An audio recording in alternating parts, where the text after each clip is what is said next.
Ganjan. 17 Eco Control.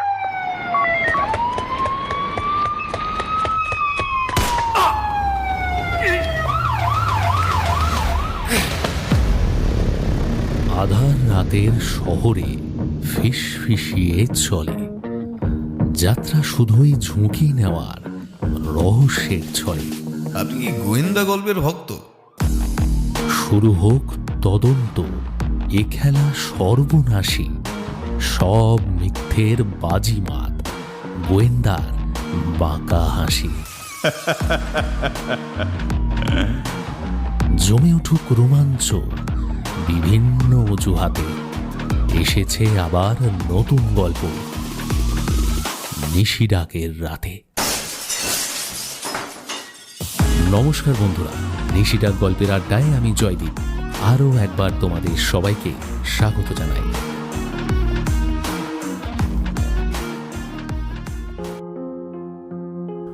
নমস্কার বন্ধুরা, নিশিডাক গল্পের আড্ডায় আমি জয়দীপ আরও একবার তোমাদের সবাইকে স্বাগত জানাই। আমাদের গল্পের আড্ডায় চলছে ডক্টর কেতকী পটবর্ধনের কলমে এবং ফ্লাইওয়ার্স পাবলিকেশনের সহযোগিতায় টান টান রহস্যে পরিপূর্ণ ডিটেকটিভ উপন্যাস র্যাগডল রহস্য। গল্পের প্রথম পর্বটি যারা এখনও শোনোনি তাদের জন্য ডেসক্রিপশন বক্স আর পিন কমেন্টে লিংক রইল, চাইলে শুনে নিতে পারো। গল্পের শুরুতেই হত্যা হয়েছে নয়না নামক একটি মেয়ের। 27-28 বছর বয়স। মৃতদেহের পাশে পাওয়া গেছে একটি র্যাগডল। এই হত্যাকাণ্ডের পর শহরের বুকে বেশ কয়েকটি হত্যা পরপর ঘটে যায়। প্রত্যেকটি মৃতদেহের পাশে পাওয়া যাচ্ছে একটি র্যাগডল। কি রয়েছে যোগসূত্র? কে আততায়ী? পরপর খুন করার পিছনে তার কি উদ্দেশ্য? জার্নালিস্ট আলিশা এবং তার হাজবেন্ড সিনিয়র ইন্সপেক্টর দর্শন, ওরা কি পারবে এই রহস্যের সমাধান করতে? জানতে হলে শুনতে হবে আজকের এই অন্তিম পর্ব। আর হ্যাঁ, ভালো লাগলে কিন্তু অবশ্যই চ্যানেলটি সাবস্ক্রাইব করে দিতে হবে।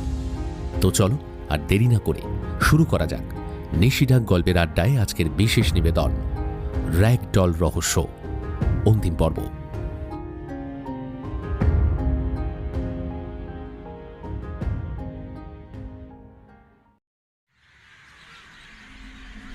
পরের দিনে আমাদের চ্যানেলের সকালের নিউজ বাইটটা অ্যাঙ্কার করার দায়িত্ব পড়ল আমার ওপর। সত্যকালকে যে খুনটা হয়েছে সেটা সম্পর্কিত বিভিন্ন তথ্য আমাদের রিপোর্টাররা জোগাড় করেছেন। সেগুলোতে একবার চোখ বুলিয়েই ক্যামেরার সামনে হট সিটে গিয়ে বসলাম।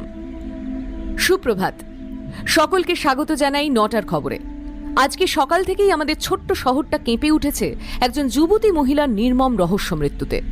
মহিলার নাম উপাসনা গোয়াল, জেকে ব্যাংকের চাকুরিরতা। অফিস থেকে বাড়ি ফেরার পথে সন্ধে 7টা নাগাদ অজ্ঞাত আততায়ী তাঁর ওপর হামলা করে। কেস সম্পর্কিত আর খুঁটিনাটি এখনও আমাদের কাছে এসে পৌঁছয়নি, কিন্তু এটুকু জানা যাচ্ছে যে পুলিশের কাছে একজন আই উইটনেস অর্থাৎ প্রত্যক্ষদর্শী আছে। ঘটনাস্থলটি খুবই নির্জন এবং আশেপাশের সমস্ত সিসিটিভি ক্যামেরার আওতার বাইরে। সেই সব দিক ভেবেই আততায়ী এখানে হামলা করার সিদ্ধান্ত নেয়। অন্ধকার ছিল বলে আততায়ীর মুখ দেখতে পারেননি এই উইটনেস, কিন্তু ওনার বয়ান অনুযায়ী খুনির উচ্চতা কম এবং রোগা পাতলা চেহারা। তার পরনে ছিল কালো হুডি। এই বর্ণনার সাথে মিলিয়ে আততায়ীকে খুঁজে বের করার চেষ্টা চালাচ্ছে পুলিশ। দুঃখের বিষয় এটাই যে পুলিশ তাদের অসফলতাকে চাপা দিতে গিয়ে এটা স্বীকার করতেই রাজি নয় যে দুটো খুন হয়ে যাওয়ার পরও তারা খুনিকে ধরতে ব্যর্থ। এই শহরে মহিলাদের সুরক্ষা ব্যবস্থা নিয়ে একটা প্রশ্ন তো উঠছেই। পুলিশ নয়না দেবীর খুন এবং এই খুনটাকে আপাতভাবে সম্পর্কহীন ঘটনা মনে করলেও দুটো বডির পাশেই কিন্তু পাওয়া গেছে একই রকমের ডল পুতুল, যার পোশাকি নাম র্যাগডল। নির্দ্বিধায় পুলিশ একজন নির্দোষ মানসিকভাবে অসুস্থ মানুষকে লকআপে পুরে রেখেছে। আমরা আশা রাখি পুলিশ শীঘ্রই এই ব্যাপারে কোনো পদক্ষেপ নেবে এবং 3 নম্বর খুনটা হওয়ার আগেই খুনিকে গ্রেফতার করবে। ততদিন আপনারা সবাই সাবধানে থাকুন, বিশেষ করে তরুণী মহিলারা। অন্ধকার হয়ে যাওয়ার পর একান্ত দরকার না পড়লে রাস্তায় বেরোবেন না। আশা রাখি এই বিপদ শীঘ্র কেটে যাবে এবং আমরা সবাই আবার স্বাভাবিক জীবনে ফিরে যেতে পারব। আমি জানি এই বাইটটা শোনার পর দর্শন একেবারেই তেলে বেগুনে জ্বলে উঠবে। তা উঠুকে, আমার কিচ্ছু করার নেই। আমারও ওপরওয়ালার অর্ডার মেনে চলতে হয়। বাকি দিনটা ব্যস্ততার মধ্যেই কাটল। অন্যান্য নিউজ অ্যাসাইনমেন্ট ছিল বেশ কিছু। শেষ কাজটা ছিল জেকে ব্যাংকের কাছেই, যেখানে উপাসনা চাকরি করত। হাতের কাজ সেরে সুবোধকে জানিয়ে দিলাম যে কিছু দরকারি কাজ পড়লে ফোন করতে। তারপর ঢু মারলাম উপাসনার অফিসে। প্রায় 6টা বাজে। এক এক করে কর্মীরা সবাই বাড়ি যাওয়ার তোড়জোড় করছেন।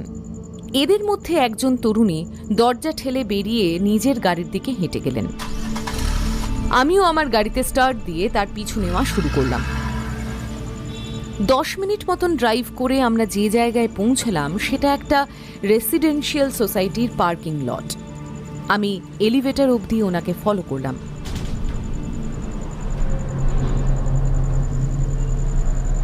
তারপর লিফটের দরজা বন্ধ হতেই প্রথম মুখ খুললাম। হাই। হ্যালো, আমি একজন সাংবাদিক। আপনি জেকে ব্যাংকে কাজ করেন তো? সেই ব্যাপারেই আপনার সাথে কিছু কথা ছিল। বেশি না, ওই 5 মিনিট সময় নেব আপনার। প্রথমে ওনার চাহনি দেখে মনে হয়েছিল ঘাড় ধাক্কা দিয়ে লিফট থেকে বের করে দেবেন, কিন্তু না, তা দিলেন না। কি যেন একটা ভাবলেন, তারপর শান্ত গলায় বললেন, আগে বাড়িতে ঢুকি।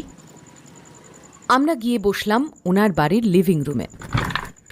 সরি, আপনার নামটা আমি ঠিক জানি না। সামাইরা। স্মিত হেসে 1 কাপ গ্রিন টি আমার দিকে বাড়িয়ে দিয়ে বললেন তরুণী। আলিশা, সিটিভি নিউজ থেকে। আমি আপনাকে দেখেছি। আচ্ছা, আপনি উপাসনাকে চিনতেন? হ্যাঁ, ও আমার বন্ধু, মানে ছিল। আপনারা কি ক্লোজ ছিলেন? হ্যাঁ, মানে যতটা দুজন মেয়ে কলিগ একে অপরের সাথে হয় আর কি। আচ্ছা, আপনি এমন কাউকে চেনেন যে উপাসনাকে সরিয়ে দিতে চায় বা সরিয়ে দিয়ে থাকতে পারে? উপাসনার তো খুব সুখের সংসার, খুব মিশুকে, প্রাণচঞ্চল মেয়ে। সমস্ত পার্টিতে ওই তো মাতিয়ে রাখতো আসর। কে যে ওর খারাপ চাইতে পারে আমি তো ভেবেই পাচ্ছি না। শেষ কয়েকদিনে কি ওনার মুড খারাপ ছিল বা কিছু কি পরিবর্তন হয়েছিল? খেয়াল করেছিলেন? মানে কিছু নিয়ে চিন্তিত ছিলেন কি? না, সেরকম কিছু তো মনে পড়ছে না। আচ্ছা, ওনার হাজবেন্ডের সাথে কিরকম সম্পর্ক ছিল ওনার? পঙ্কজ আর উপাসনার সেই ছোটবেলা থেকে প্রেম। ক্লাস 8-এ পড়ার সময় থেকে ওনারা একই স্কুলে পড়তেন? হ্যাঁ। আপনি আর কাউকে চেনেন ওদের বন্ধুদের মধ্যে যারা একই স্কুলে পড়তো? কয়েকজন বন্ধু ছিল ওর স্কুলের, যাদের সাথে ওর যোগাযোগ ছিল। ওরা সপ্তাহে একদিন করে পার্টিও করত, কিন্তু ওদের কাউকে আমি পার্সোনালি চিনি না। I am sorry. আচ্ছা, ওদের স্বামী স্ত্রীর মধ্যে সব ঠিকঠাক ছিল? ঝগড়াঝাটি কিছু? হ্যাঁ, ঠিকই ছিল। একটা ছোট সমস্যা হয়েছিল মাঝখানে। এই তো 4 মাস আগে ওদের বাচ্চা হওয়ার কথা ছিল। সেটা নিয়ে পঙ্কজ খুব আনন্দিত হয়েছিল। উপাসনার যদিও বাচ্চাটা নেওয়ার ইচ্ছে ছিল না, এত দায়িত্ব নিতে ও প্রস্তুত ছিল না, তাই 2 মাস আগে অ্যাবর্শন করিয়ে নিয়েছিল। দাঁড়ান দাঁড়ান দাঁড়ান, কি বললেন? অ্যাবর্শন? আমি ইলেকট্রিক শক খাওয়ার মতন ছিটকে সোজা হয়ে বসলাম। নয়নাও তো খুন হওয়ার কয়েক মাস আগে অ্যাবর্শন করিয়েছিল, গীতিকাও তাই, আর এখন উপাসনারও একই ব্যাপার। তার মানে যারা অ্যাবর্শন করিয়েছে তাদেরকে খুঁজে বের করে কেউ মারছে। কিন্তু কিন্তু কেন? এর সাথে মিলিরই বা কী সম্বন্ধ? আসলে পঙ্কজ ওই সময়টাতে খুব ভেঙে পড়েছিল, কিন্তু এতটাও নয় যে একেবারে ওকে খুন করবে, বুঝলে? সামাইরা বলে যেতে লাগলো। ওর কোনো ধারণা নেই আমার মাথার ভিতরে কি ঝড় বইছে। আমি উঠে পড়লাম। এখানে বসে এক মুহূর্ত সময় নষ্ট করা আর চলবে না আমার। Thank you so much for your time. শেষ একটা প্রশ্ন, উপাসনা কোন স্কুলে পড়তেন সেটা আপনি জানেন? সামাইরা আমার দিকে একটু অদ্ভুত দৃষ্টিতে তাকালো। ও বোধহয় ভেবে পাচ্ছে না যে হঠাৎ আমি এই তথ্যটা চাইছি কেন, আর সেটা দিয়ে কী বা করব আমি। Saint Peter's Convent. আমি সময়টা দেখলাম, 7টা বেজে গেছে। এখন স্কুল খোলা পাবো না আর। কালকে সকালে যা হবে দেখা যাবে। আপাতত মিলির খোঁজ নেওয়া দরকার। তাই আমি সামাইরাকে অনেক ধন্যবাদ জানিয়ে বিদায় নিলাম। বাড়ি পৌঁছে দেখলাম মিলিদের বাড়িটা পুরোটাই নিশ্ছিদ্র অন্ধকারে ডুবে আছে। তবু আমার মনে হলো একবার দেখে আসা ভালো। আমি গাড়িটা পার্ক করে মোবাইলটা সাইলেন্ট মোডে পাঠিয়ে পা টিপে টিপে বাগান পেরিয়ে বাড়িটার সামনে এসে দাঁড়ালাম। চারিদিক নিশ্চুপ, নির্জন। গ্যারেজে গাড়ি নেই, তার মানে বিনয় বাড়িতে নেই। মিলির নিজের কোনো গাড়ি নেই, তাই ও বাড়িতে আছে কিনা সেটা বলা মুশকিল। আমি যেটা খুঁজতে এসেছি সেটা অবশ্য অন্য জিনিস। আমার মনে হয় এই বাড়িতে কেউ লুকিয়ে আছে, হয়তো তার মার্ডারগুলোর সাথে কোনো সম্পর্ক থাকতে পারে। আমি আশেপাশে ঘাড় ঘুরিয়ে জানলা দিয়ে ভিতরে উঁকি মারলাম। না, শুধু নিকষ কালো অন্ধকার। আমি আস্তে আস্তে হেঁটে বাড়ির পিছন দিকে গেলাম। পিছন দিকের ঘরটাও অন্ধকার। এক পাশের আর পিছনের জানলাগুলো দিয়ে উঁকি মেরেও কাউকে দেখতে পেলাম না। তাহলে হয়তো কেউ নেই ঘরে। কি মনে হতে পিছনের দরজার হ্যান্ডেলটা ঘুরিয়ে দেখতে গেলাম। ওমা, দরজাটা খুলে গেল। তার মানে আগে থেকেই এটা খোলা ছিল। আর কিছু না ভেবে আমি বিড়াল পায়ে ঘরে ঢুকে দরজাটা বন্ধ করলাম। তখনই জমাট অন্ধকার আমাকে গ্রাস করল। নিজের হাত পা অবধি নিজেই দেখতে পারছি না। পকেট থেকে মোবাইলটা বের করে ফ্ল্যাশ লাইটটা জ্বালতেই ঘরটা এবার পরিষ্কার দেখতে পেলাম। এটা একটা স্টোর রুম। ফ্ল্যাশ লাইটটা জ্বালিয়ে আমি চারদিক ঘুরে দেখতে লাগলাম। ঘরটা মূলত বিভিন্ন সাইজের প্যাকিং বাক্সে ভর্তি। সেগুলো কয়েকটা খোলা হয়েছে আর কয়েকটা খোলা হয়নি। আমি সেই সব জিনিসপত্র ঘেঁটে দেখতে লাগলাম। মিলি কি লুকোচ্ছে সেটা আমাকে জানতেই হবে। আর এইসব জিনিসপত্রের মধ্যে কিছু সূত্রও তো থাকতে পারে। বাক্সগুলো ভর্তি পুরনো জামা কাপড়, পুরনো ছবিপত্র, কিছু বাসনপত্র, বালিশের ওয়ার ইত্যাদি টুকিটাকি বাতিল জিনিসপত্রে। কিছু না পেলেও আমি খোঁজা থামালাম না। আধ ঘন্টা এই করে কাটালাম। হাতে আসলো না কিছুই। সবে ভাবছি বৃথাই পণ্ডশ্রম, এইসব ছেড়ে এবার বেরোনো উচিত কিনা। তখনই জিনিসটা চোখে পড়ল। একটা ইয়ারবুক, 20 বছরের পুরনো একটা ইয়ারবুক। আমি বইটা খুলে চোখ বোলাতে শুরু করলাম। একটা সেকশনের স্টুডেন্টদের একসাথে ছবি। একটা ছবিতে দেখলাম স্টুডেন্টরা সবাই স্কাউট ইউনিফর্ম পরে সারিবদ্ধ হয়ে দাঁড়িয়ে আছে। মাঝখানে তাদের শিক্ষক। আমি তলায় লেখা নামগুলো এক এক করে পড়া শুরু করলাম। কয়েকটা নাম পড়ার পর একটা জায়গায় গিয়ে আমি থমকে দাঁড়িয়ে পড়লাম। উপাসনা রায়। এই কি সেই উপাসনা গোয়াল? বাকিদের নামগুলো এক নিঃশ্বাসে পড়লাম আমি, কিন্তু না, চেনা লাগলো না। মিলির নামটাও চোখে পড়ল না। তাহলে এই ইয়ারবুকটা মিলির কাছে এলো কিভাবে? ওর সাথে এইটার সম্পর্কই বাকি। এমন সময় বাড়ির সামনের দিক থেকে একটা আওয়াজ শুনতে পেলাম। কেউ ভিতরে ঢুকছে। এবার আমি ভয় পেলাম। তাড়াতাড়ি উঠে আলো নিভিয়ে ইয়ারবুকটা বগল দাবা করে যে রাস্তা দিয়ে এসেছিলাম সেই রাস্তা দিয়েই বেরিয়ে গেলাম। খুব আস্তে করে পিছনের দরজাটা বন্ধ করে ধীর পায়ে ছোট বেড়াটা টপকে আমার বাড়ির বাগানে এসে পড়লাম। নিজেই যেন নিজের হৃৎপিণ্ডের আওয়াজটা শুনতে পাচ্ছি। দর্শন বাড়ি ফিরে বিশেষ কথা বলল না। আজকের নিউজ বাইটটা দেখেছে তাহলে। আমার খুব ইচ্ছে করছিল ওকে বলি আজকের অ্যাডভেঞ্চারের কথা, অ্যাবর্শন যে প্রত্যেকটা খুনকে এক সুতোয় জুড়ছে সেই কথা। কিন্তু ভেবে দেখলাম আপাতত এটা নিজের মধ্যে চেপে রাখাই ভালো। হয়তো দর্শন আমাকেই বলবে তদন্ত বন্ধ করে দিতে, পুলিশকে নিজের কাজ করতে দিতে।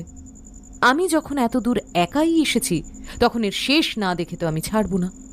দর্শনও অবশ্য আমাকে পুলিশের তদন্ত সম্পর্কে আর কিছুই বলল না। আমরা চুপচাপ ডিনার খেয়ে উঠে পড়লাম। শুতে গেলাম দুজনেই। পরের দিন সকালে উঠে দেখলাম দর্শন নেই, অফিসে বেরিয়ে গেছে। স্বাভাবিক। আমি অনিচ্ছা সত্ত্বেও অফিসে গেলাম। আমার ইচ্ছে ছিল প্রথমেই সেন্ট পিটার্সে একবার যাব, কিন্তু চাকরির দায়টাও তো এড়ানো যায় না। তাই অগত্যা সেই অভিযান আপাতত স্থগিত রাখলাম। উপাসনা আর নয়নার খুনের মামলায় কোনো নতুন তথ্য আসেনি। ফলে এতদিন যা জানা গেছিল তাই আবার গুছিয়ে পেশ করা হলো। আর কিছু খুচরো কেসের কাজ শেষ করে লাঞ্চের আগে কিছু ফাঁকা সময় হাতে পেলাম। লাঞ্চ করে বেরোনোর মতন সময় বা ইচ্ছে কোনোটাই আমার ছিল না, অযথা সময় নষ্ট। তাই সেসব আজ বাদ দিলাম। গাড়ি নিয়ে বেরিয়ে পড়লাম সেন্ট পিটার স্কুলের উদ্দেশ্যে। স্কুলের রিসেপশনে বসে আছেন এক মিষ্টি স্বভাবের বৃদ্ধা, প্রায় 80 বছর বয়স হবে। দেখলে মনে হয় স্কুলের চেয়ে ওনার বয়স বেশি। হ্যালো, আপনাকে কিভাবে সাহায্য করতে পারি? মাতৃত্ব সুলভ একটা হাসি দিয়ে জিজ্ঞেস করলেন ভদ্রমহিলা। হাই, আমি আলিশা। কয়েকটা তথ্য জোগাড় করতে এসেছি এখানে। এই ব্যাচটাকে নিয়ে কিছু ডেটা আমার দরকার বলে ইয়ারবুকটা ওনার দিকে ঠেলে দিলাম। আসলে এই ব্যাচটা একটা রিইউনিয়ন করতে চায়, আর আমি সেই অনুষ্ঠানের ইভেন্ট ম্যানেজার। ওদের জন্য একটা সুন্দর অডিও ভিজুয়াল প্রেজেন্টেশন তৈরি করতে চাই আর কি। সেখানে কিছু সুন্দর মুহূর্তের গল্প যদি দিতে পারি তাহলে ওনাদের খুব ভালো লাগবে। বৃদ্ধা নাকের ডগায় নেমে আসা চশমাটা চোখের উপর তুলে নিয়ে মিটি মিটি হেসে পাতা উল্টোতে লাগলেন। এই ব্যাচটা কিন্তু খুব দুষ্টু ছিল। এনারা যখন স্কুলে ছিলেন তখন আপনিও এখানে ছিলেন? হ্যাঁ, অবশ্যই। ওদের আসার অনেক আগে থেকে আমি এখানে আছি, আর আমার স্মৃতিশক্তিও বেশ সতেজ। প্রত্যেকটা ছাত্রছাত্রীর মুখ মনে আছে আমার। একটা কথা বলবেন, এই যে কয়েকদিন আগে একজন ভদ্রমহিলা খুন হলেন, উনিও কি এই একই ব্যাচে পড়তেন? হ্যাঁ, উপাসনা খুব ভালো ছাত্রী ছিল, আর মানুষও খুব ভালো। ভগবান জানে ওকে কে আবার মারতে চাইলো। আচ্ছা আচ্ছা, ওর সাথে বুঝি আপনার দেখা হয়েছিল ওই রিউনিয়নের জন্য? কথা ছিল আমি ওদের ছোট আর বড় বয়সের ছবিগুলো দিয়ে একটা কোলাজ বানাবো, সেই সূত্রেই এই ইয়ারবুকটা হাতে পাই আর কি। আর সেখানেই উপাসনার কথা জানতে পারি। ও, বৃদ্ধা তার জরা জীর্ণ আঙুলগুলো বুলিয়ে দিচ্ছিলেন গ্রুপ ছবিটার উপর, যেন নিজের স্মৃতিগুলোর উপরেই হাত বোলাচ্ছিলেন তিনি। আচ্ছা, এই ক্লাসে মিলি বলে কেউ ছিল নাকি? মিলি? ভাবতে বসেন বৃদ্ধা।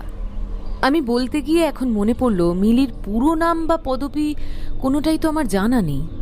হঠাৎ উজ্জ্বল কণ্ঠে বৃদ্ধা বলে ওঠেন, তুমি কি মৃণালিনীর কথা বলছো? ওরা তো ওকে মিলি বলেই ডাকতো। মৃণালিনী? এটাই কি তাহলে মিলির পুরো নাম? এই যে, এই হলো মিলি। কথাটা বলতে বলতেই আঙুল দিয়ে একজন ছাত্রীকে দেখিয়ে দিলেন তিনি। সে হাসি মুখে ক্যামেরার দিকে তাকিয়ে আছে। এই মুখটির সাথে মিলির মুখের প্রচুর মিল আছে সেটা ধরতে আমার বেশি সময় লাগলো না। কিন্তু আমি আর কিছু বলার আগেই বৃদ্ধা আরও একটি মুখের দিকে আঙুল তুলে দেখালেন। ভালো করে লক্ষ্য করলাম, এটাও যেন আগের মুখটার একটা রেপ্লিকা, পুরোপুরি এক। এটা হলো মিলির যমজ বোন শালিনী। যমজ? শালিনী নামে মিলির একজন যমজ বোন আছে? শালিনী, এই নামটা তো শোনা শোনা লাগছে। আমি স্মৃতিশক্তিতে জোর দিয়ে মনে করার চেষ্টা করলাম নামটা আগে কোথায় শুনেছি। আর ঠিক তখনই মনে পড়ল নয়নার একজন কলিগের নামও শালিনী। প্রীতি ওর কথা বলেছিল, ও ছুটিতে ছিল বলে ওর সাথে কথা বলতে পারিনি। তাহলে শালিনী নয়নাকে চিনত, কারণ ওরা দুজন কলিগ। গীতিকাও ওর সাথেই কাজ করত, আর উপাসনা ওর স্কুলের বন্ধু। আর এই তিনজনেই কিছুদিন আগে অ্যাবর্শন করিয়েছে। প্রথম যখন কথা বলেছিলাম মিলির সাথে, ও একবার বলেছিল ওর দিদির 4 বার অসফল IVF হয়েছে। মাথার মধ্যে জটগুলো একটু একটু করে ছাড়তে লাগলো। শালিনীই তাহলে খুনগুলো করছে। ও নিজে বাচ্চা পেটে ধরতে অক্ষম, তাই চেনা গণ্ডির মধ্যে সেই মেয়েদেরই টার্গেট করে মারছে যারা নিজের ইচ্ছায় অ্যাবর্শন করিয়েছে। আমার শিরদাঁড়া বেয়ে একটা ঠান্ডা স্রোত নেমে গেল, আর পৃথিবীর সমস্ত উষ্ণতা যেন এসে জমা হলো আমার শরীরের রন্ধ্রে রন্ধ্রে। র্যাগডলটা কেন রাখা হচ্ছে সেটা সম্পর্কে আমার এখন কোনো ধারণা নেই। আমাদের বাড়িতে চিরকুটে লিখে কে ক্লু ছেড়ে যাচ্ছে সেটাও আমার অজানা। এটা কি মিলির কাজ। কিন্তু তাহলে এত অদ্ভুত ব্যবহার করছে কেন? আমাকে ফলো করে বেড়াচ্ছে কেন? সমস্ত বিচ্ছিন্ন ঘটনাবলী পরপর সাজালে মনে হবে সে তার বোনকে আড়াল করে বাঁচিয়ে রাখছে। কিন্তু তাহলে আমাদের ক্লু পাঠিয়ে ওকে ধরিয়েই বা দিতে চাইছে কেন? নাকি আমি যাকে দেখেছি আমায় ফলো করতে সেটা মিলি নয়, শালিনী? যমজ বোন হলে এই ভুলটাই হওয়া স্বাভাবিক।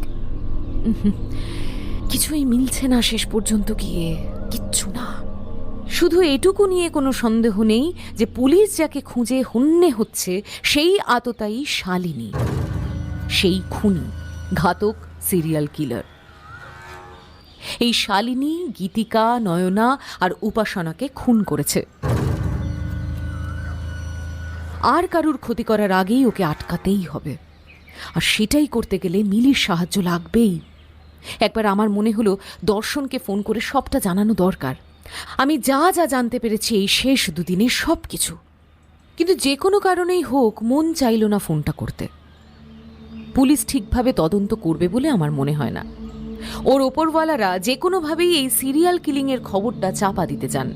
আর যেহেতু আমার কাছে এই থিওরিটা দাঁড় করানোর মতন প্রমাণ নেই, পুলিশের কাছে খবর গেলে আর কিছু হোক না হোক মিলি আর ওর বোন ঠিক জানতে পারবে যে ওদের খেলাটা আমি ধরে ফেলেছি। না, এটা হতে দেওয়া যাবে না। আমাকে নিজের মতো করেই এই কেসটা সামলাতেই হবে। দর্শনের কাছে আমি তখনই যাব যখন সঠিক প্রমাণ আমার হাতে আসবে। একটা ইয়ারবুক আর কিছু মন গড়া কাহিনীর উপর ভিত্তি করে দর্শনকে কথাগুলো বলার মানেই হয় না। আমি তাড়াহুড়ো করে গাড়িতে গিয়ে উঠলাম। আবার সুবোধকে ফোন করে জানালাম আমি আজকে হাফ ডে ছুটি নিচ্ছি। তারপর বাড়ি ফিরলাম। গাড়ি পার্ক করে আমি ইতস্তত পায়ে মিলিদের বাড়ির দিকে হেঁটে গেলাম। গ্যারেজে এখনো কোনো গাড়ি চোখে পড়ল না। বিনয় তার মানে নেই, মিলি থাকতেও পারে। ওর সাথে কথা বলতেই হবে। মনের সমস্ত সাহসকে একত্রিত করে আমি ডোর বেলটা বাজিয়ে অপেক্ষা করতে লাগলাম। কেউ উত্তর দিল না, তাই আবার বাজালাম। এবারেও কেউ দরজা খুলল না। কিন্তু আমি বাড়ির আশেপাশে কিছুক্ষণ ঘুরে দেখলাম। মনে হচ্ছে মিলিও বাড়িতে নেই। দাঁড়াই কিছুক্ষণ। আমি ভাবছি এবার ফিরে আসবো কিনা। হঠাৎ একটা গোঙানির আওয়াজ শুনে সচকিত হয়ে পড়লাম। খুব ক্ষীণ একটা শব্দ। ভালো করে না শুনলে কানে ধরাও পড়বে না, কিন্তু আসছে ঠিকই। আমি ভয় পেলাম এবার। মিলিদের বাড়ির ভিতর থেকেই শব্দটা আসছে নিঃসন্দেহে। মনে মনে ভাবলাম একটু খতিয়ে দেখা যাক ব্যাপারটা।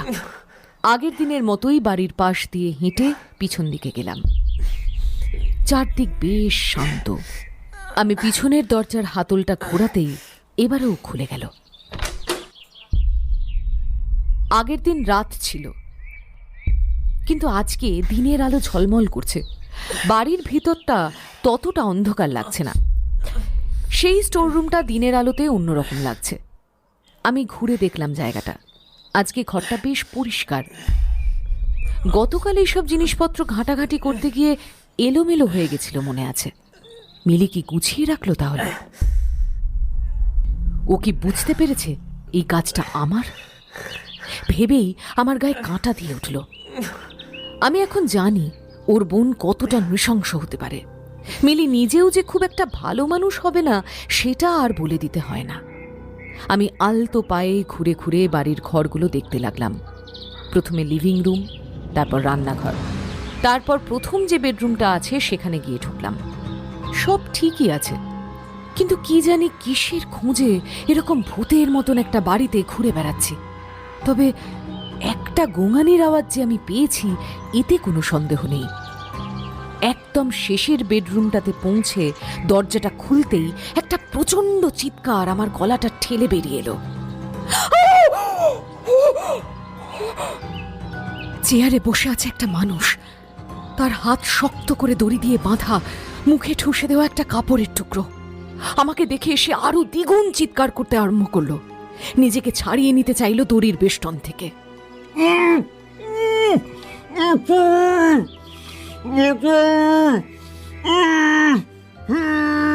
দ্রুত এগিয়ে গিয়ে মানুষটাকে বন্ধন মুক্ত করলাম আমি। তিনি নিজের মুখ থেকে কাপড়টা সরিয়ে মাটিতে লুটিয়ে পড়লেন। তার বুকটা হাঁপুড়ের মতন ওঠাপড়া করতে লাগলো, মুখ দিয়ে গোঙানির মতন শব্দ বেরোচ্ছিল ক্রমাগত।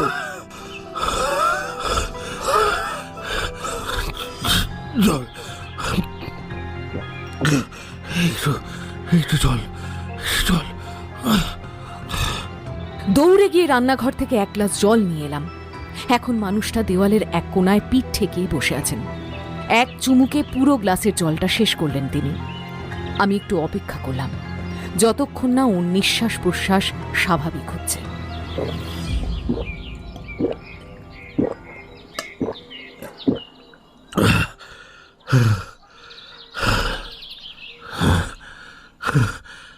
ও জানে, ও জানে। কে জানে? কে জানে? আপনি কে? বিনয়, আমার নাম বিনয়। বিনয়? কে? ও সবটা জানে, ও সবটা জানে। কে? মিলি? হ্যাঁ হ্যাঁ, ও জানে যে আমি পুরো ব্যাপারটা জেনে গেছি, আর এটাও জানে যে আপনিও এবার নাক গলাচ্ছেন। হ্যাঁ, আমিও এক্ষুনি জানতে পারলাম শালিনীর ব্যাপারে। মিলির যমজ বোন সেই শহরের মেয়েদের খুন করে বেড়াচ্ছে। মিলি ওকে বাঁচাচ্ছে পুলিশের হাত থেকে। আমাদের কথা বলতেই হবে মিলির সাথে। আপনি কিচ্ছু জানেন না, শালিনী মারা গেছে, মারা গেছে শালিনী। কি বলছেন আপনি? হ্যাঁ, শালিনী মারা গেছে। শালিনী 4 বছর আগেই মারা গেছে। শালিনী 4 বছর আগে মারা গেছে? না না, এটা কিভাবে সম্ভব? মিলি তো সব সময় আমাকে এমন ভাবে ওর বোনের সম্পর্কে বলেছে যেন সে সুস্থ সবল অবস্থায় বেঁচে আছে।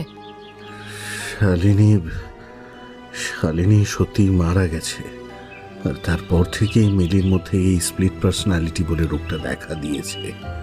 এখন তো এর একটা ওই বিজ্ঞানসম্মত নামও আছে, ওই ডিসোসিয়েটিভ আইডেন্টিটি ডিসঅর্ডার। তার মানে কখনো মিলি আবার পরের মুহূর্তেই শালিনী হয়ে ওঠে। মিলি যখন প্রকট হয় তখন সবকিছু স্বাভাবিক থাকে, আর মিলি শালিনী হয়ে উঠলেই তখনই এই খুনগুলো করে। শালিনী হয়ে উঠলে সেই সময়কার কোনো স্মৃতি মিলির মধ্যে অবশিষ্ট থাকে না।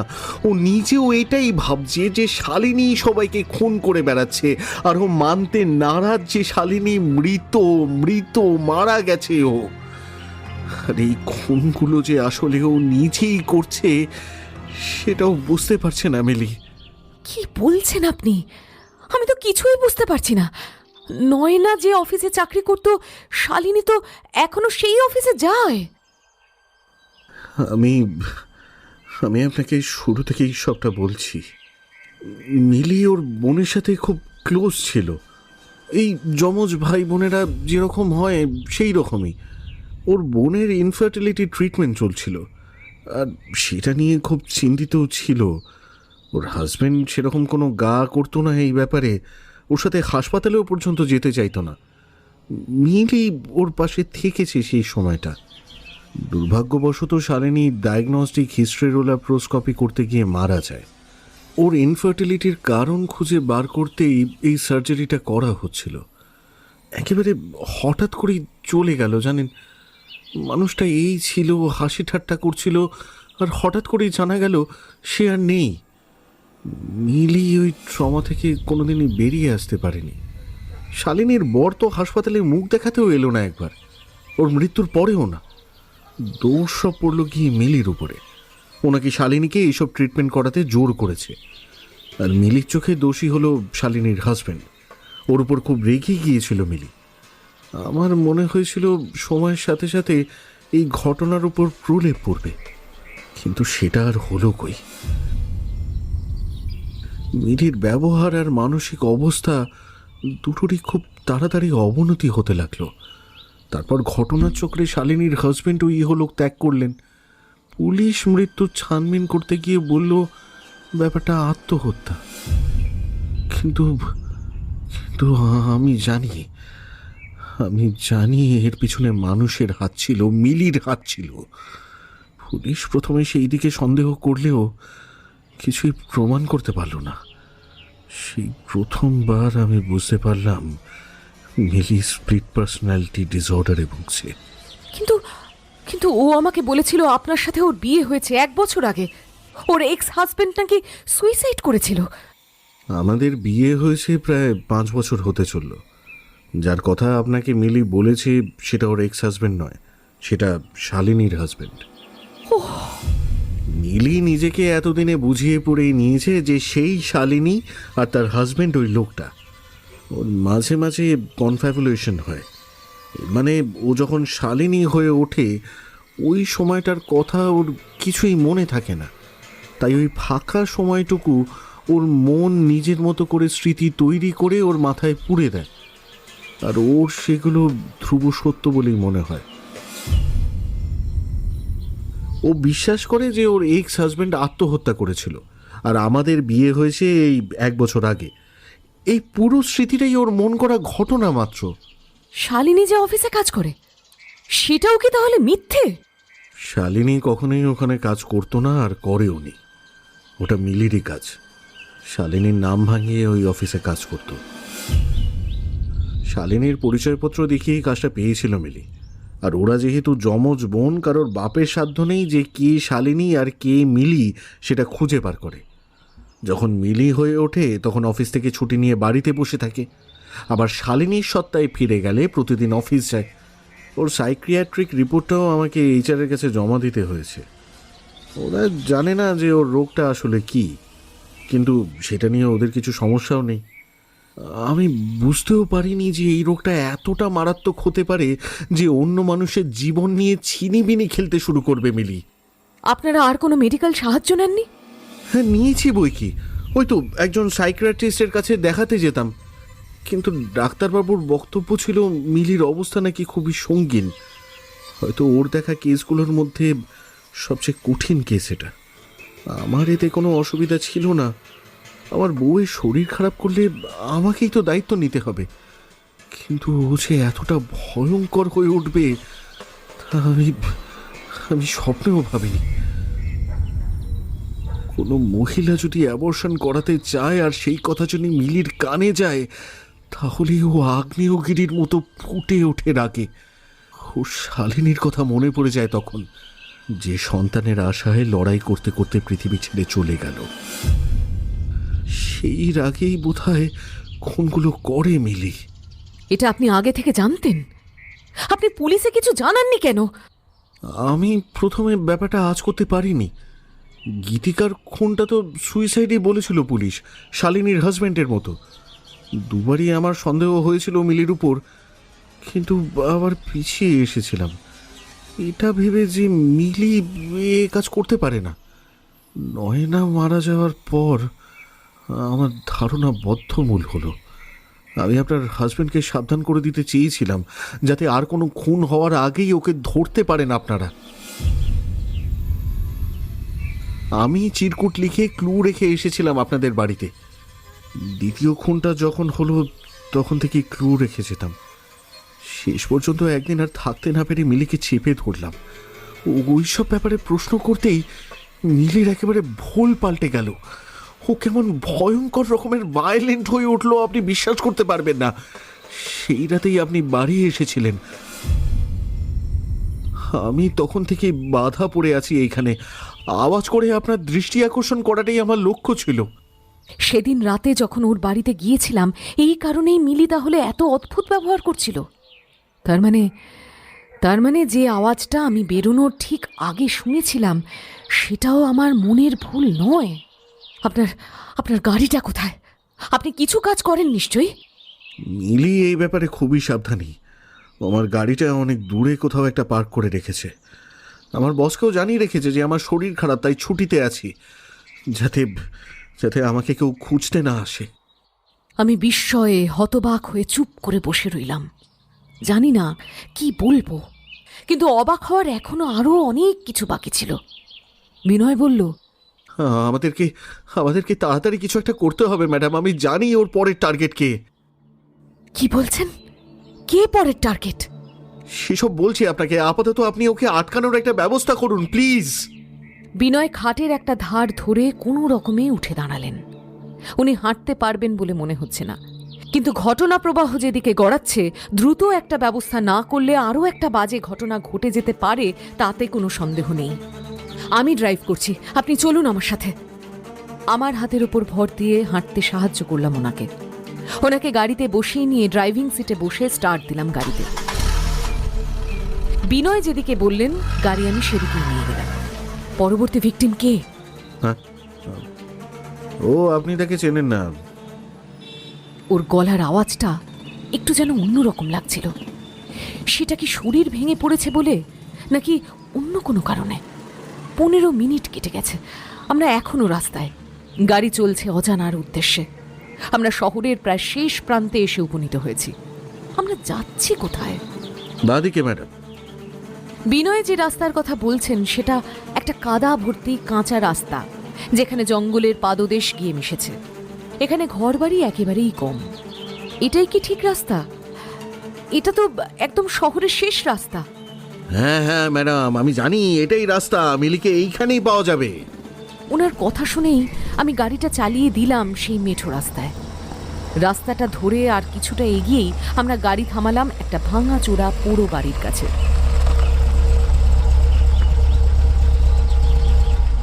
সেখানে মনে হয় না শেষ 100 বছরে মানুষের পা পড়েছে বলে। বাড়িটাকে ঘিরে থাকা বেড়া ভেঙে গেছে অনেক দিন আগেই। জং ধরা দরজাটাও খুলে এসেছে। আমার গাড়িটা পার্ক করতে গিয়ে লক্ষ্য করলাম বিনয়ের গাড়িটাও এখানেই পার্ক করা।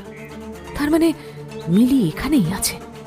কিন্তু এখানে এমন কে থাকে যাকে মারতে মিলিকে এত দূর আসতে হলো? ও কি কাউকে কিডন্যাপ করে এখানে নিয়ে এসেছে খুন করবে বলে? আমরা গাড়ি থেকে নেমে বাড়িটার দিকে এগোলাম। বিনয়ের পিছন পিছন ভাঙা বাড়িটাতে ঢুকে পড়লাম।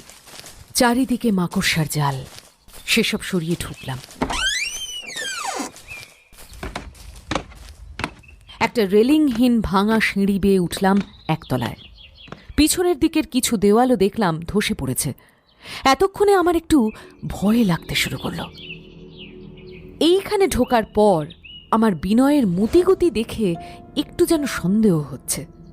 কিন্তু উনি আমাকে ভুল জায়গায় কেন নিয়ে আসবেন? উনিও তো চান মিলি আর কোনো খুন করার আগেই ওকে গ্রেপ্তার করা হোক।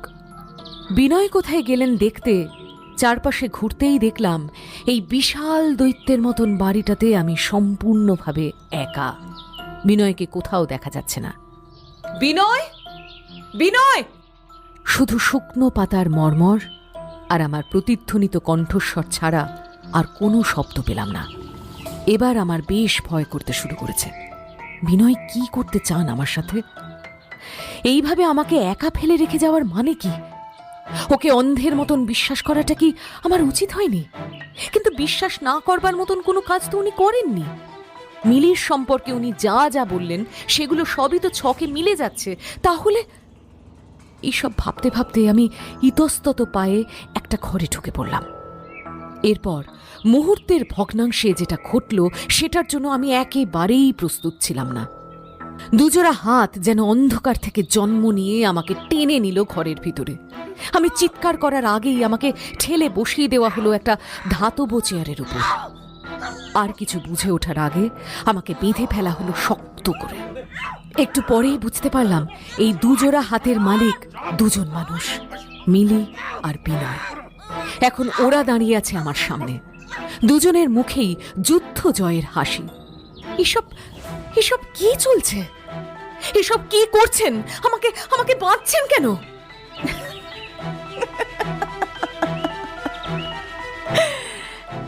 অতি কৌতূহল ভালো নয়। তোমার কপালে মরণ লেখা আছে আজকে। আমি মিলির কথায় বিশেষ কান দিলাম না। পাগল কি না বলে। বিনয়কে বোঝাতে হবে আমায়। বিনয়, আপনি যে বললেন ওর ওর স্প্লিট পার্সোনালিটি রোগ আছে, তাহলে আপনি আগুনে ঘি ঢালছেন কেন? মিলি, মিলি বলে কেউ নেই, সে মরে গেছে। আমি শালিনী। মিলি তো কবেই মারা গেছে। তাহলে তুমি মিলি সেজে বসে আছো কেন? কি চলছে এখানে? মানুষের মন নিয়ে খেলা করতে আমাদের খুব ভালো লাগে ম্যাডাম। ও, তার মানে ওইসব স্প্লিট পার্সোনালিটি, ডিআইডি, ওইসব ভাওতা। তো মিলির মৃত্যু হয়েছিল ওই ইনফার্টিলিটি ট্রিটমেন্টের সময়। আমার মাথায় যেন একটা শব্দও প্রবেশ করছে না। তাতেও অবশ্য বিনয়ের কিছু যায় আসে না, সে বলেই চলল।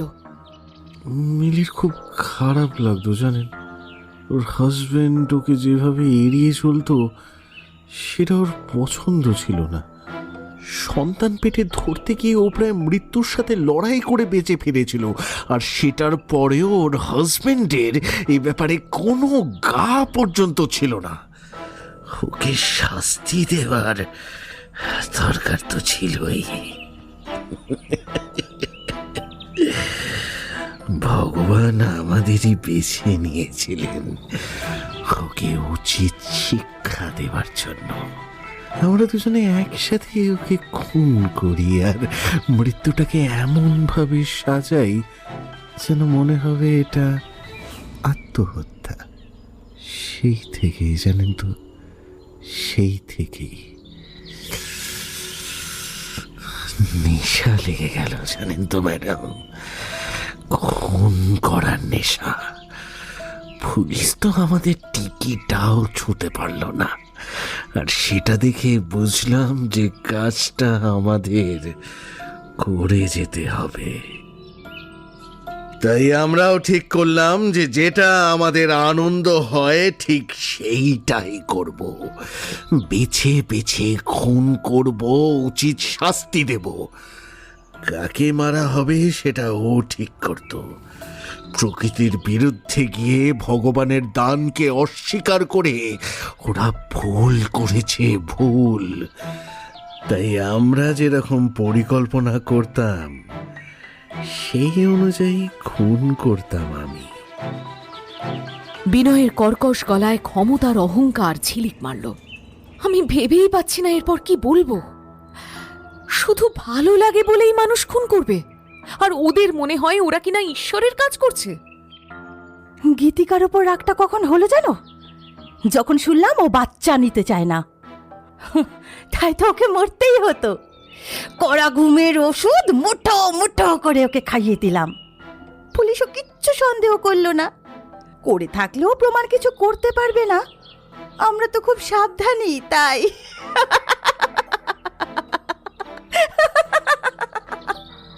নয়না আর উপাসনার ক্ষেত্র ব্যাপারটা একই ছিল ম্যাডাম। ওদের ইচ্ছে ছিল নিজেদের জন্য বাঁচবে, আর একটা জীবনকে এই পৃথিবীতে আনার যে দায়িত্ব ওদের উপর বর্তায় সে নিয়ে ওদের কোনো মাথা ব্যথাই ছিল না।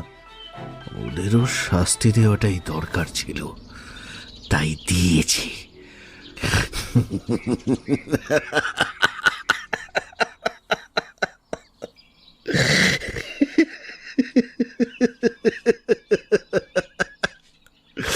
অনেক ভেবে চিনতে জানেন তো, অনেক ভেবে চিনতে ছক কষে তারপর এগোতে হয় খুনগুলো করার জন্য।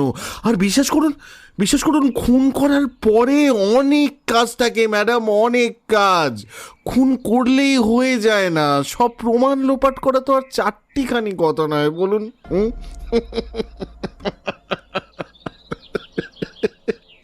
এখন অবধি আপনার হাজবেন্ডের তো কোনো ধারণাই নেই যে এখানে কি চলছে।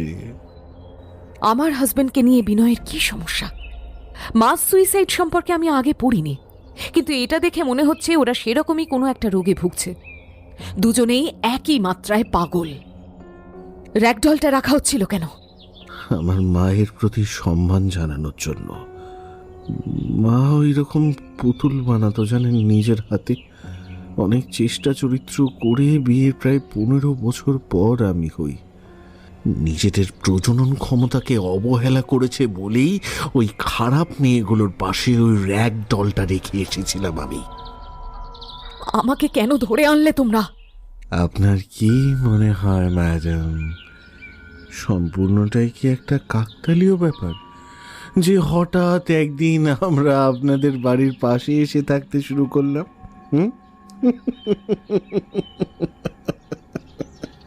মানে দর্শন আর আমার অনেক পুরনো দিনের সম্পর্ক ম্যাডাম। আমরা একই স্কুলে পড়তাম। সব কিছুতেই দর্শন আমাকে ছাড়িয়ে যেত। পড়াশোনা, খেলাধুলা, বন্ধু বান্ধব, সব কিছুতেই ওর সাথে সবসময় আমার বাবা মা তুলনা করতো। ওকে আমি জাস্ট ঘেন্না করতাম, ঘেন্না। আমারও ইচ্ছে ছিল জানেন তো, পুলিশে ভর্তি হব। পরীক্ষায় পাশ করতে পারিনি, কিন্তু আমি পাশ না করতে পারলেও দর্শন কিন্তু ঠিক পারল। তাই অন্যভাবে ওকে টক্কর দেওয়াটা খুব দরকার ছিল।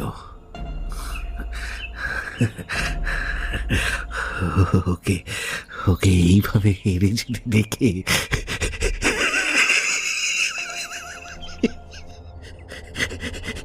কি যে মজা হচ্ছিল না ম্যাডাম, কি যে মজা হচ্ছিল আমি বলে বোঝাতে পারবো না। I am a winner, madam. I am a winner. তোমার খুব শখ না টিকটিকি হবে? আমরা জানতাম তুমি তোমার মতো করে তদন্ত করবেই, আর আমরা সেই মতোই তোমাকে নাকে দড়ি দিয়ে ঘুরিয়েছি। আর দেখো, তুমি নিজে এসে আমাদের ফাঁদে পা দিলে। গলার কাছে কি যেন একটা আটকে আসছিল, কোনো রকমে ঠোক গেলাম। নয়নার অফিসে খোঁজ নেওয়ার সময় আমি তোমার পিছু নিয়েছিলাম। এই বিনয় তোমাকে ক্লুগুলো দিয়েছে যখন যখন তোমার দরকার পড়েছে। কিন্তু পুলিশ তো অকর্মণ্য, ওরা ক্লুগুলো নিয়ে কিছু ভাবলোই না। কিন্তু তুমি তোমার মতো তদন্ত চালিয়ে গেলে। অবশ্য আমরাও চাইছিলাম তুমি আরো বেশি বেশি করে নাক গলাও, না হলে এমনি এমনি কে সবসময় পেছনের দরজা খুলে রেখে যায় বলো? আর তুমি কি ভাবলে কি নাকি হাতি ঘোড়া মেরেছো, একা একা অ্যাডভেঞ্চার করেছো? আমরা দরজাটা খুলে রেখেছিলাম যাতে আপনি ভিতরে ঢুকতে পারেন। আপনি করলেনও ঠিক তাই, তো আবার দুবার ম্যাডাম। আপনি স্কুলে খোঁজ নিতে যাওয়ার পর আমার মনে হয়েছিল আপনি পুরো ছবিটা দেখতে পাবেন এবার। আপনার এই বোকা বরটার থেকে আপনার বুদ্ধি বেশি, সেটা মানতেই হবে। আমরা জানতাম আপনি আবার এই বাড়িতে আসবেন খোঁজ নিতে, তাই ফাঁদটা পেতেই রেখেছিলাম। আপনিও আবার সেই ফাঁদে এসে যেচে পা রাখলেন। So predictable madam, so predictable. এ মা, তোমার সাংবাদিক সত্যটার কি হলো? কেউ মিথ্যে বললে ধরতে পারো না? মিলি আমাকে ইচ্ছে করে খোঁচা দিচ্ছে সেটা বুঝতে অসুবিধে হলো না। সত্যি কথা বলছে মিলি। আমি বোকার মতন কিচ্ছু না ভেবেই ওদের পাতা জালে নিজেকে জড়িয়েছি। কাউকে কিচ্ছু না বলাটা উচিত হয়নি আমার। বিনয়কে বিশ্বাস করাটা চরম ভুল হয়েছে। যারা অন্যের কাজে বেশি নখ গালায় তাদের সাথে এমনটাই হয়। মিলি আমাকে রাগিয়ে দিয়ে যে বেশ মজা পাচ্ছে সেটা বুঝতে পারলাম। মিলির বরকে কিভাবে মারলে? কিছুটা সময় জোগাড় করার জন্য জিজ্ঞাসা করলাম। জানি না সময় চেয়ে নিয়ে কিছু লাভ হবে কিনা। কেউ তো জানেও না যে আমি এখানে আছি, তাই আমাকে বাঁচানোর প্রশ্নই ওঠে না। বিনয় উত্তর দিল আমার প্রশ্নের। ও আসলে খুব বোকা ছিল ম্যাডাম, সারাদিন মাল খেয়ে পড়ে থাকতো।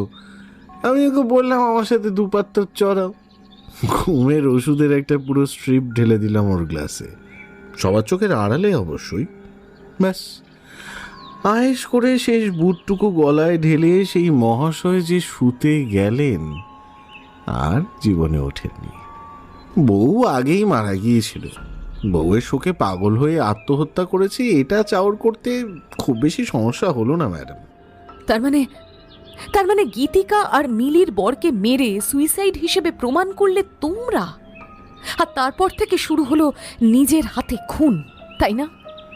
কিন্তু তাহলে সন্দেহের তীরটা যেচে কেন নিজেদের দিকে নিলে? আপনি বোধহয় জানেন না, গীতিকা আর মিলি দুজনেরই হাজব্যান্ডের মৃত্যুর তদন্ত করছিলেন আপনার বর, পুলিশের সিনিয়র ইন্সপেক্টর দর্শন। দুটো তদন্তের শেষেই ওরা সিদ্ধান্তে এসে উপনীত হলো যে এইগুলো সুইসাইড। কিন্তু আমি তা চাইনি ম্যাডাম। আমি চেয়েছিলাম যে দর্শন বুঝুক, ও বুঝুক যে কেউ ওকে ক্রমাগত ছাপিয়ে যাচ্ছে, চ্যালেঞ্জ করছে, প্রতিবার ওকে হারিয়ে দিচ্ছে। প্রথম দুটোক্ষণ করে সেরকম মজা পেলাম না, জানেন তো। তাই পরের বার খুন করেও যখন ওর নাকে ডগা দিয়ে বেরিয়ে গেলাম,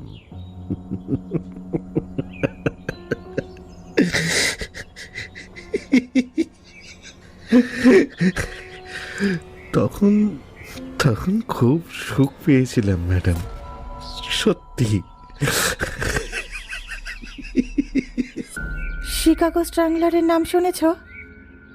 আমি এই প্রশ্নে একটু অবাক হলাম।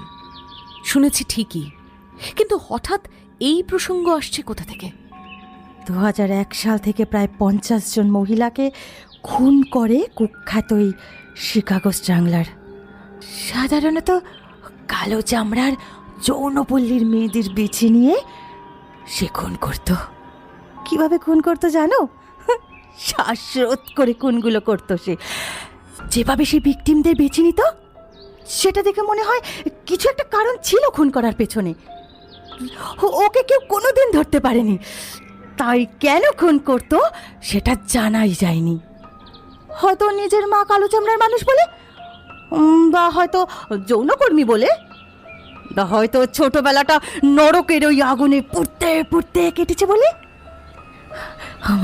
আমার না অনেক দিনের ইচ্ছে, জানো, আমাদের দুজনকেও মানুষ চিনবে ভারতের কুখ্যাত স্ট্রাংলার বলে। খুবই দুঃখিত, কিন্তু সেটা হচ্ছে না। মিলিরূপী শালিনী আর বিনয়ের পিছনে থেকে আমাকে অবাক করে দিয়ে ভেসে এলো একটা অতি পরিচিত কণ্ঠস্বর। সেই কণ্ঠস্বর আমার চেয়ে ভালো আর কেউ চেনে না, দর্শন। আমার সামনে দাঁড়ানো দুজনেই পিছন ঘুরল আর দেখল দর্শন এক হাতে ওদের দিকে বন্দুক তাক করে দাঁড়িয়ে আছে। তুই কি বলেছিলি? আমি সবটা শুনেছি বিনয়, ঠিক বলেছিস। আমি ছোটবেলা থেকেই তোর চেয়ে বেটার। এবারেও তোকে ধরে ফেললাম, দেখ। দুজনকে গ্রেফতার করা হলো নয়না, গীতিকা, রমেশ আর উপাসনার খুনের দায়ে। মিলি আর বিনয়ের মুখ দেখে বুঝলাম ওরা একেবারেই হতচকিত হয়ে পড়েছে এই আচমকা আঘাতে। আমি তো ভাবতেই পারছি না আমাকে কিভাবে খুঁজে বার করলো দর্শন। ওদের মুখে কথা সরছিল না। ওরা ভাবতেই পারেনি এত প্ল্যান করে ছক কষে এগোনোর পরেও পুলিশ এখানে পৌঁছে যাবে, তাও আবার দর্শন।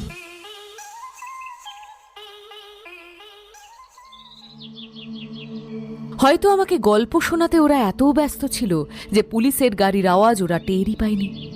আমরা কিন্তু কোনো বুটের আওয়াজ বা অন্য কোনো শব্দই পাইনি, আমিও না।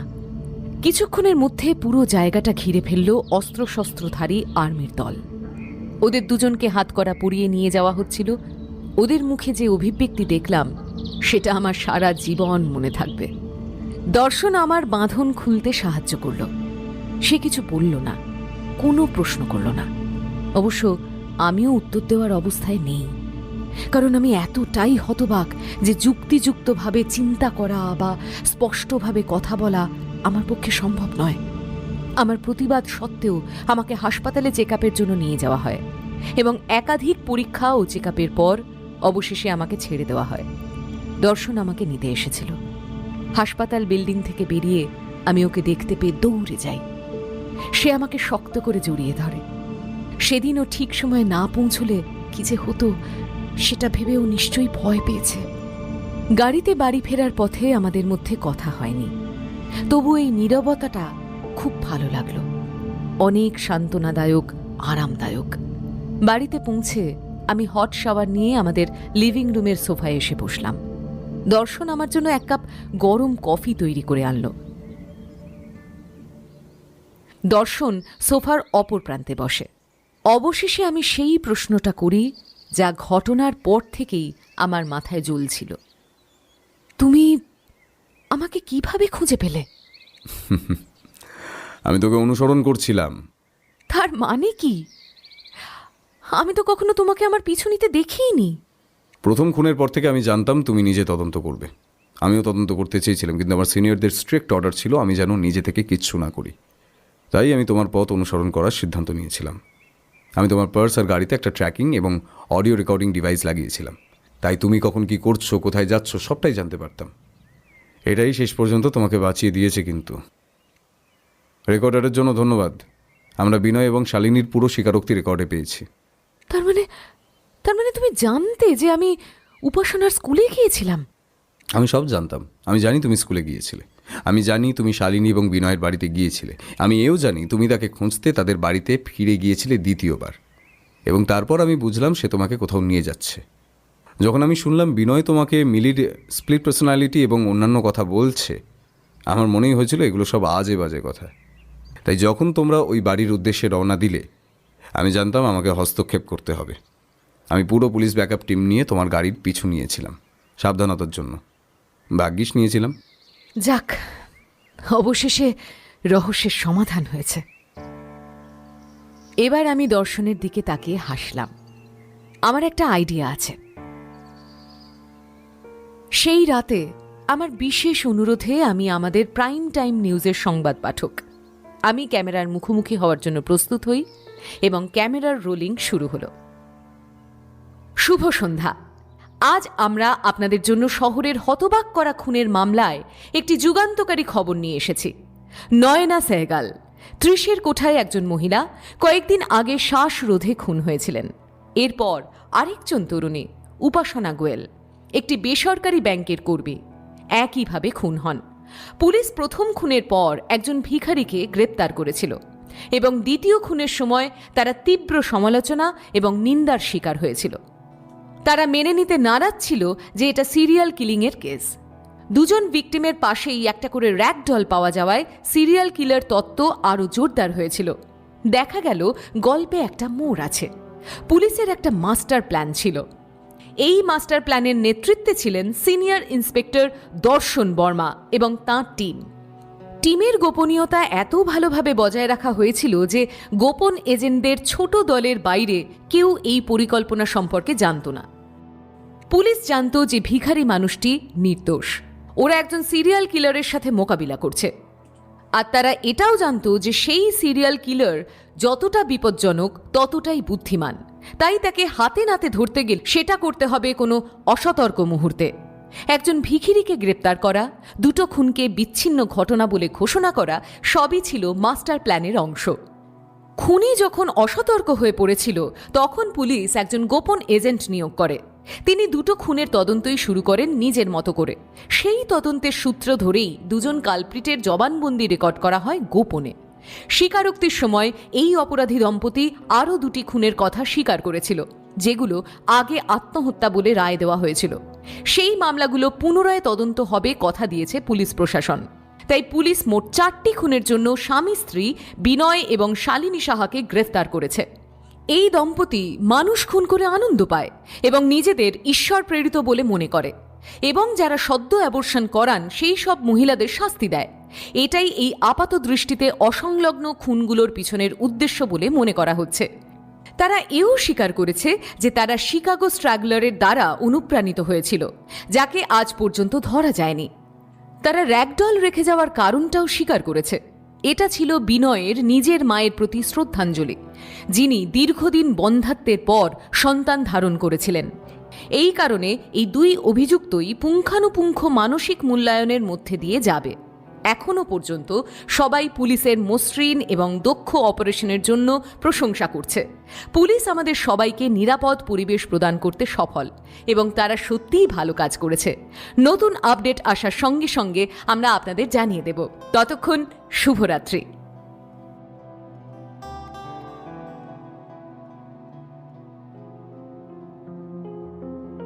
নিশিরাগ গল্পের আড্ডায় আজকের গল্প এখানেই শেষ। কেমন লাগছে বন্ধুরা অবশ্যই কিন্তু কমেন্ট করে জানাবে।